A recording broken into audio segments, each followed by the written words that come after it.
are there when the frogmen battle a mammoth squid. You are there when Barbara Eden dances to Frankie Avalon's hot rhythms. You are there in outer space. I watched The Bionic Woman for the first time when I was 7 years old. And until now, I still clearly remember the scene where Jaime Sommers jumped over a high fence, her brown hair flying in the wind, and the mechanical beep-beep sound that once haunted me for a long time. In my memory, Jaime was the most wonderful superhero of all. But the deeper I dug into the behind the scenes, the more strange details I discovered that when I was a child, I never noticed at all. Did you know that Jaime once truly died on the operating table and almost got buried forever if the fans had not become angry? Or that the filming stage almost caught fire because the bionic dog Max panicked, an actress got facial burns because the Fembot mask was too hot, and Lindsay Wagner once threatened to abandon the role because the studio forced her to wear short skirts to attract ratings. Today, let us unveil 20 strange facts about The Bionic Woman, 1976. Things that are strange but true, told like someone who once sat in front of the TV with you, once fascinated by Jaime like you. 20. Jaime's first death outraged fans. I still remember the scene where Jaime Sommers lay motionless on the operating table, Steve Austin holding her hand tightly, the monitor beeping continuously in the cold hospital room. That death shocked thousands of viewers. Letters poured into ABC like falling snow, from children drawing pictures of Jaime skydiving to housewives writing, "Don't kill her, she is our hope." Ratings dropped. Kenneth Johnson sat among piles of letters on an old wooden desk, the faint smell of ink lingering, shaking his head. We can't let fans lose her. In the next season of The $6 Million Man, Steve was severely injured, lying in the hospital, and dreamily saw Jaime by his bedside. It turned out Dr. Rudy Wells had secretly frozen her body right after the surgery, waiting for technology to remove the brain blood clot. A risky cryo procedure in the 70s, but they were determined. The surgery succeeded. New bionic arm, upgraded legs, super sensitive hearing. Jaime woke up, sat up on the pristine white bed, her eyes resolute. "I'm ready to come back." Lindsay Wagner had to relearn walking with rigging cables sweating under the hot studio lights. Fans cheered when her solo series premiered in 1976. Proving the power of audiences in a time before social media with only letters and loyalty. 19. The studio nearly caught fire during the bionic dog Max scene. Do you remember the scene where Max, the bionic German Shepherd, first appeared in Season 3, his metal jaw crushing a steel bar, his hind legs leaping over a 10-foot fence, the mechanical beep-beep sound echoing every time he ran? Children sat in front of the TV screaming with excitement, drawing Max all over their home walls. Max was worth $1 million according to the law. The real prop was made of faux fur, German-imported servo motors, stainless steel blade jaw, and rubber-coated mechanical legs for grip. The trainer spent 6 months teaching the real dog, a German Shepherd named Bruno, to coordinate with the effects. When bionic, the crew activated red LED eyes and electronic sounds. The Universal set was filled with the smell of machine oil and wet dog fur. Bruno sometimes panicked due to the flash, needing breaks between takes to be soothed. With no CGI back then, every jump was real. The dog actually ran.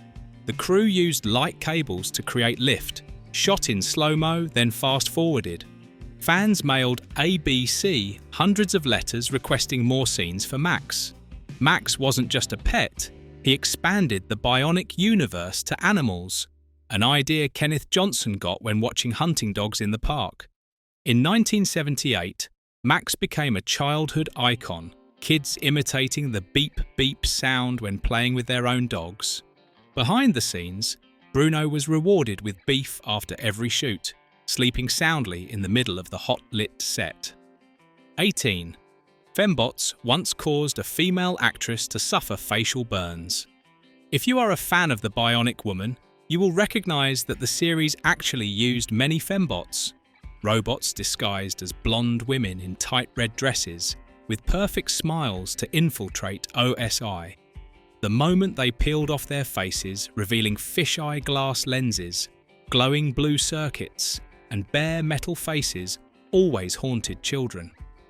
But the behind the scenes was even more frightening. The fembot masks were made of thin latex glued with spirit gum, with 40°C hot LED wires inside to create blinking, bulging eye effects. In one scene from Season 2, a supporting actress playing a fembot had to wear the mask throughout a long take. The heat from the LEDs spread quickly. The mask stuck to her cheek skin, causing second-degree burns. The skin turned red, blistered, with the smell of burning flesh mixed with strong glue. She screamed on set. The crew rushed to peel off the mask with cold alcohol and bandaged her on the spot, her eyes filled with tears from pain. The studio quietly covered it up, afraid the SAG union would sue, only noting minor accident in the production log.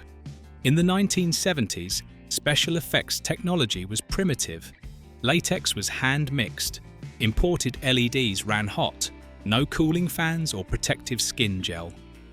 17. The bionic jump scene was actually extremely dangerous. I still remember the bionic jumps of Jaime Sommers. She leaped over trucks, floated mid-air, hair blowing in slow-motion wind, looking truly superhuman. But stuntwoman Rita Eagleston was the one taking all the risks. She climbed a 20-foot wooden platform at the Universal backlot. The LA wind blew hard, then she jumped backward face down onto an old rubber airbag.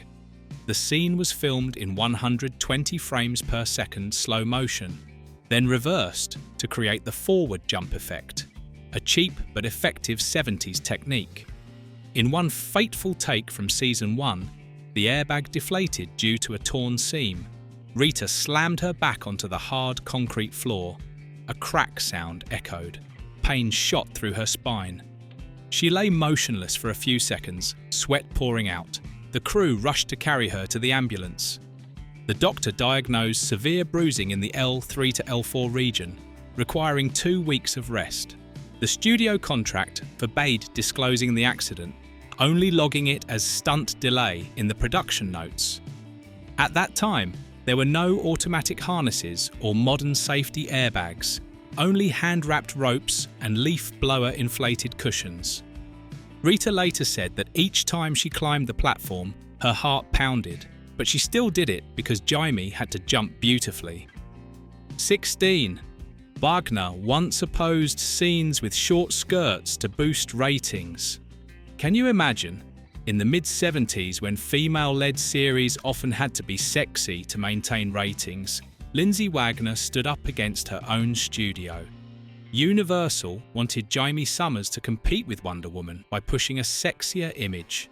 Ultra-short tennis skirts, changing room scenes showing her back, deeper cut tops. They brought a detailed storyboard into the meeting room, cigarette smoke drifting. The producer persuading, "Audiences love this, ratings will soar." Wagner sat silently, then calmly but firmly said, if they wanted a pin-up girl, they should find someone else. She flatly refused, even threatening to quit the role. In the end, the studio backed down, keeping her in tight jeans, comfortable tennis shirts, focusing on Jaime's strength and independence. Behind the scenes, Wagner trained in the gym to maintain a realistic bionic physique, not relying on short skirts. Back then, the pressure of Nielsen ratings mailed in paper was huge. Many actresses had to accept fan service, but Wagner won, creating a rare image of a self-respecting female hero. Fans later sent letters of thanks. Jaime was like a sister, not a doll. That decision, made in a meeting room full of pin-up posters, defined a legacy. Jaime was strong before strong became a trend. 15. Cancelled by ABC, despite good ratings, rescued by NBC. I still remember the disappointment when I heard ABC cancelled. The Bionic Woman, after Season 2, even though the ratings were still in the top 10, a puzzling decision by the network at the time. In 1978, ABC prioritized other shows like All in the Family, and even though protest letters from fans flooded in, they still cut Jaime's story short. Kenneth Johnson held the printed memo from the network, shaking his head in a smoke-filled meeting room. Budget cuts, schedule reshuffling. But NBC immediately jumped in to rescue, buying the series just a few weeks later, allowing Season 3 with a new budget and hope to retain the audience. To add freshness, they introduced the character Chris Williams, played by Christopher Stone, a young scientist, romantic, becoming Jaime's new love interest. Rainy kissing scenes in LA, Jaime smiling with Chris on the tennis court, brought new breath to the series. However, the contract between the two networks created a dilemma. Jaime and Steve Austin could no longer appear together because they now belonged to rival networks. The iconic Bionic romance, Steve and Jaime embracing in battles, was split by the ABC and NBC logos. No crossover, no phone calls, only mentioned through dialogue or letters. Wagner sadly said behind the scenes that Jaime was now lonelier, having to manage on her own without Steve by her side. 14. The Jaime doll caused disturbance in the UK. Imagine the 1977 Jaime Sommers dolls lining shelves in US Toys R Us, bionic right arm flashing red lights, spring-loaded legs, glossy plastic tennis skirts. Girls lined up, shouting for their mums to buy them, sold out in just a few weeks. But when the shipment reached the UK, Hamleys London reported a strange situation. A group of older men, grey suits and beards, bought out the entire shelf with the Reason collection. Mattel's internal report noted specific anatomical interest, implying a fetish interest in the doll's chest curves and short skirt. Store managers said they spun the dolls in their hands, eyes gleaming, not buying them for children. Mattel panicked and held an emergency meeting in Chicago, deciding to change the marketing strategy, target only girls aged 6 to 12, reprint the box with images of children playing picnic, run cheerful TV ads. They even banned sales to single adult males in some stores. Behind the scenes, factory workers painting bionic arms under fluorescent lights were surprised that the UK batch was rushed due to collectors. In the 70s, toys reflected pop culture. Wonder Woman dolls were also sexy, but this incident revealed the dark side of society, where a children's icon accidentally became a fetish object. The Jaime doll is now a valuable collector's item, evoking childhood memories while hiding the secret of the old UK shelves. 13. Jaime's role was once considered for Sally Field and Stephanie Powers. What would you think if Sally Field or Stephanie Powers became Jaime Sommers instead of Lindsay Wagner? In 1975, the Universal casting office was filled with the smell of burnt coffee, long hallways stretching out, producer Harve Bennett flipping through the $6 Million Man crossover script. The role of Jaime, a tennis player who dies tragically then is resurrected as Bionic, was eyed for two top names. First was Sally Field, fresh from The Flying Nun, invited to audition with promises of a long-running series. Field tried out a tennis scene, swinging the racket strongly, but ultimately declined because she was tired of sitcoms and wanted to shift to serious films. Next was Stephanie Powers, later famous for Heart to Heart, who also auditioned, bringing a glamorous, seductive vibe. But the producer felt she was too fancy. Jaime needed someone more relatable and empathetic. Then Lindsay Wagner walked in, long brown hair, simple jeans from an old Universal contract, reading the operating table death scene with real tears. Bennett clapped immediately. She was Jaime. The role was initially just a guest spot at the end of a contract, but it became a solo series and remained tied to Wagner's career forever. 12. Lindsay Wagner, from contract actress to career-defining role. Until now, even after many years, the image of Lindsay Wagner remains deeply imprinted in my mind. the scene where she first appeared in The $6 Million Man as Jaime Sommers, a beautiful tennis player with long brown hair blowing in the wind. Then tragedy struck on the operating table. But few know that before that, Wagner was just a contract actress at Universal since 1971, with modest pay, wandering through various guest roles in different series. She played a nurse bandaging wounds in Adam 12 with the acrid smell of fake gunpowder, a court clerk in Owen Marshall with papers flying under the ceiling fan, chasing Jim Garner on the dusty streets of LA in The Rockford Files, chatting with young patients in Marcus Welby, MD. The studio hallways were long and dim. Shooting schedules were typed and taped to the wall. She sat waiting for the call sheet for hours with a cup of stale coffee. The role of Jaime was originally just a last obligation, the final duty in her contract, with a thin script on the makeup table. A tennis player dying tragically. Wagner finished reading and her eyes lit up because she saw the character was like herself, strong but lonely. When filming the skydiving accident scene, the rig cable painfully pulled her hair.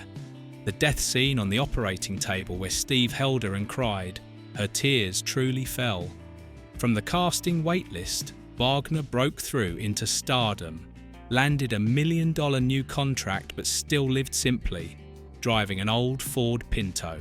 11. A mid-season show that surpassed The $6 Million Man. I still remember when The Bionic Woman was just a mid-season replacement series on ABC, squeezed into the January broadcast schedule with only 14 episodes, a tight budget of about $400,000 per episode, and modest newspaper ads printed in a small corner of TV Guide. No one expected much, only hoping to retain the audience from The $6 Million Man. However, from the very first episode, Jaime Sommers created her own appeal. Women loved the image of independence, children loved the bionic jumps, and whole families gathered around the TV every Thursday at 8 p.m. By year's end, the Nielsen chart, printed on yellowed paper and mailed out, announced, "The Bionic Woman ranked 5th nationwide, surpassing The $6 Million Man, which ranked 7th, with over 20 million viewers per episode on average." Kenneth Johnson held the report, surprised. Women saved the show, and behind the scenes, the studio held emergency meetings in smoke-filled rooms. Jaime attracted female fans strongly. Steve gradually became secondary. That success paved the way for a wave of action heroines on TV, even before Wonder Woman had a weekly series. 10. Borrowed scripts and scenes to meet production deadlines. If you're observant, you'll notice that The Bionic Woman sometimes reused ideas from its sibling series, The $6 Million Man, a common behind-the-scenes practice in 1970s television. The episode Fly Jaime from Season 1 is a prime example. A plane crashes on a deserted island. Jaime fights venomous snakes, her companion is injured, and eventually the Navy arrives to rescue them. Almost an exact copy of the episode Survival of the Fittest previously aired for Steve Austin. The script was faintly photocopied, the dialogue nearly identical. Old dusty stock celluloid footage was reused. The Universal backlot was dressed as the same tropical island. Real snakes were brought in from the zoo, one nearly bit a stuntman, and the rescue helicopter scene was recycled. In 1976, VCRs were not widespread, so viewers rarely noticed the duplication. Ratings remained high thanks to the female lead twist. The producer saved about 20% of costs by cutting and pasting old footage. Editors sat in dark rooms smelling of film chemicals, pulling 16mm reels to splice quickly. That was the reality of TV at the time. Dense shooting schedules of 26 episodes per year. Writers recycling carbon paper outlines, props reused from old storage. That trick helped the show survive the brutal production grind. 9. Cheaper bionic upgrades. Than Steve, a subtle case of sexism. Few realise that in the implied lore of the scripts written by Kenneth Johnson, Jaime Sommers received bionic upgrades similar to Steve Austin. Super strong legs jumping 40 feet, a right arm lifting 1,000 pounds, hearing sharp enough to catch a pin drop 100 yards away. But there was an interesting detail cut from the final dialogue. When Oscar Goldman discussed costs with Dr. Rudy Wells, he said Jaime only cost $4 million, cheaper than Steve's $6 million because her parts were smaller. That idea was a humorous 70s style implication. Women being smaller meant components were cheaper. Even female superheroes were valued lower than males. Behind the scenes, prop engineers chuckled while drawing Jaime's blueprints 20% smaller than Steve's, with more slender legs to save materials. In the post-Vietnam era, gender bias still crept into sci-fi. A strong female hero, but still cost-effective. Older fans now look back and chuckle sadly. Even Bionics had gender discrimination. Lindsay Wagner raised her eyebrows reading the draft script, but didn't comment much. A small detail from a universal meeting room, with the smell of ballpoint pens and carbon paper, reflected the society of that time. Though cheaper on paper, Jaime still outrated Steve, using real jumps and strength to silently punch through that bias.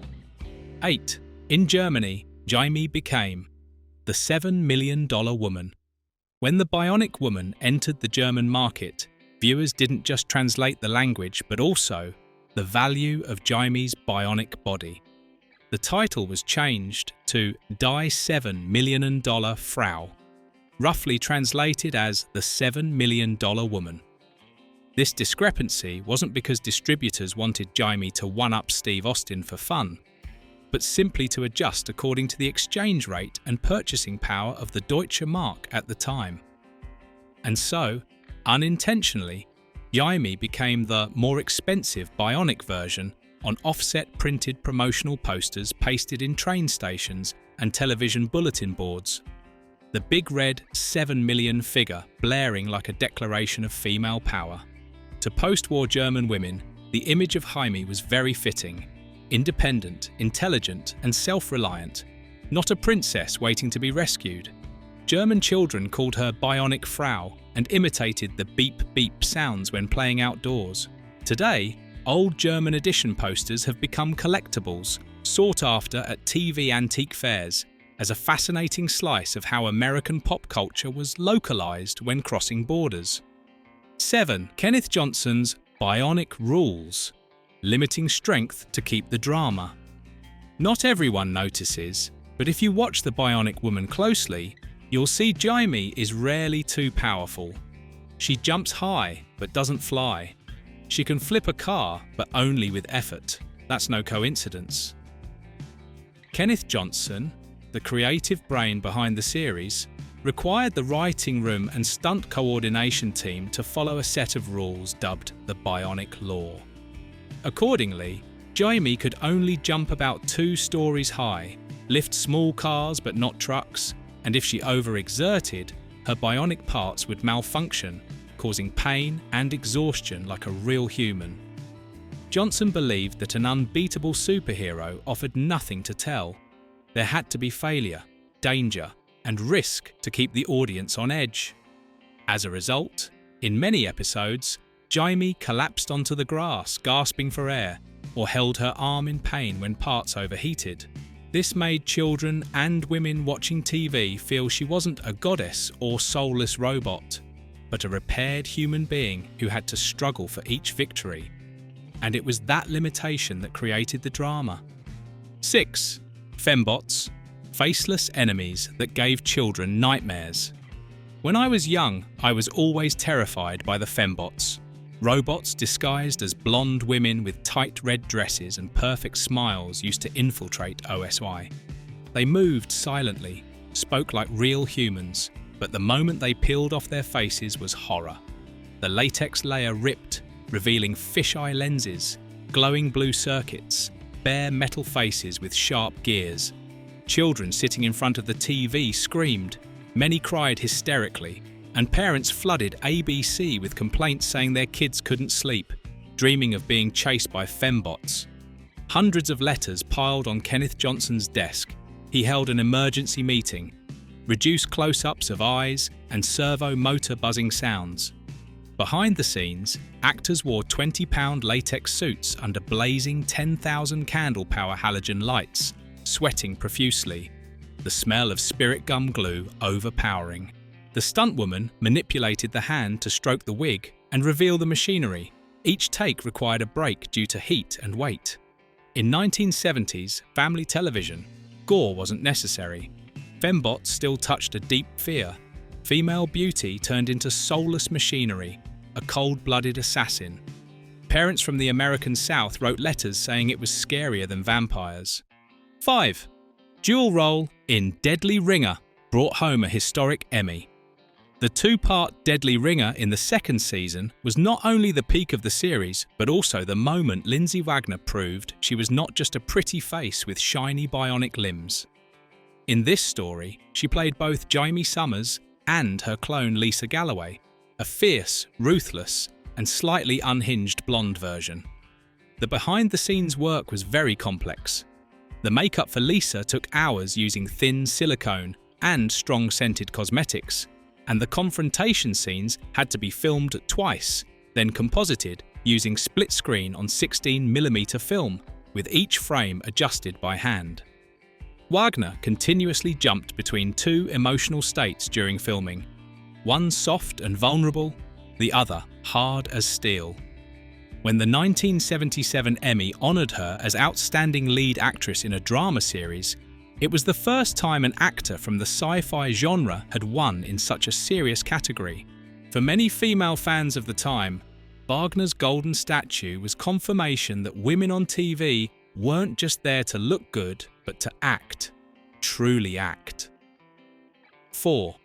The superhuman jump was created using reverse footage. Anyone who was mesmerized by Jaime's bionic jump, leaping over a truck, floating in mid-air for 3 seconds, hair blowing against the wind, probably never expected the technique to be so simple.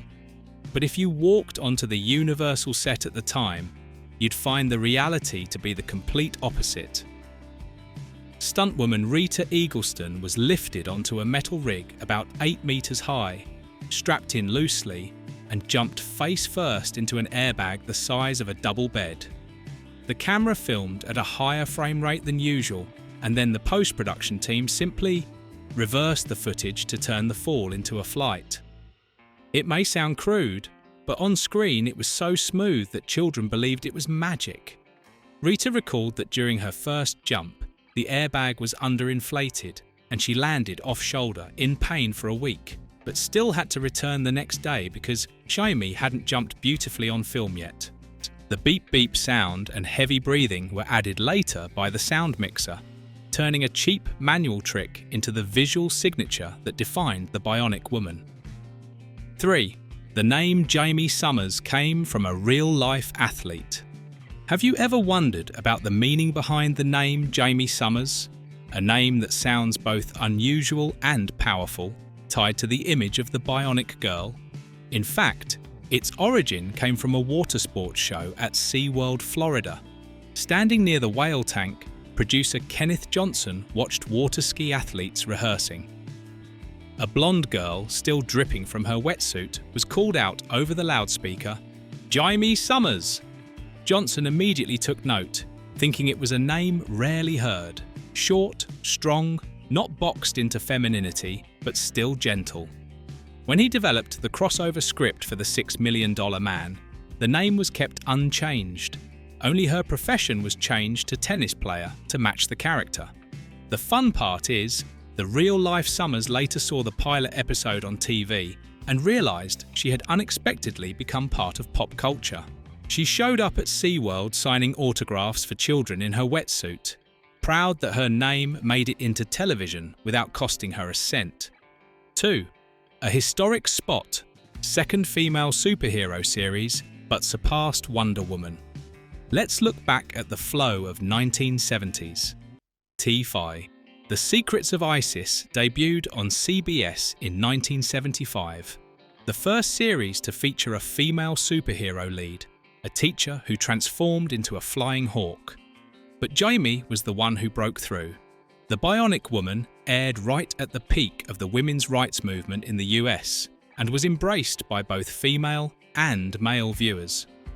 Just a few months after its premiere, the show shot up into the top 10 of the Nielsen rankings, far ahead of ISIS, which dropped to the 40s and pressured Wonder Woman to speed up, even though Wonder Woman's pilot aired first, but the series came later.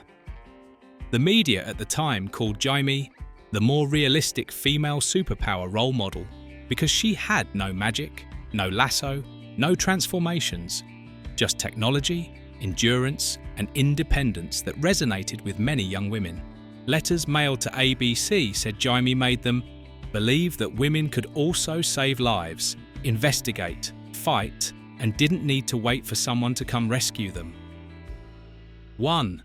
Lindsay Wagner took the chance to sing in the show. Amid all the slow-motion action filled with beep-beep sounds and bionic leaps, Lindsay Wagner quietly did something no one expected. She inserted her personal passion for singing into the show. A few episodes required Jaime to go undercover for missions, and Wagner proposed that the character sing live instead of lip-syncing. In one episode, she stepped onto a beauty pageant stage, lights shining down on her softly curled hair, held an old microphone and sang an emotional ballad that stunned the judges. In another episode with a southern theme, Jaime held a guitar, sang country in a smoky bar to get close to a suspect. Wagner wasn't a professional singer, but her soft, warm voice had emotion, enough for audiences to write letters of praise. The producer said they wanted Jaime not just to be a bionic machine that runs fast, but a woman with her own life, with art, with flaws and strengths. In short, a real human being, not a cold superhero. Thank you for watching. If you enjoyed this video, don't forget to like, share and subscribe so you won't miss our next videos. Leave your thoughts in the comments below. I'd love to hear from you. See you in the next video.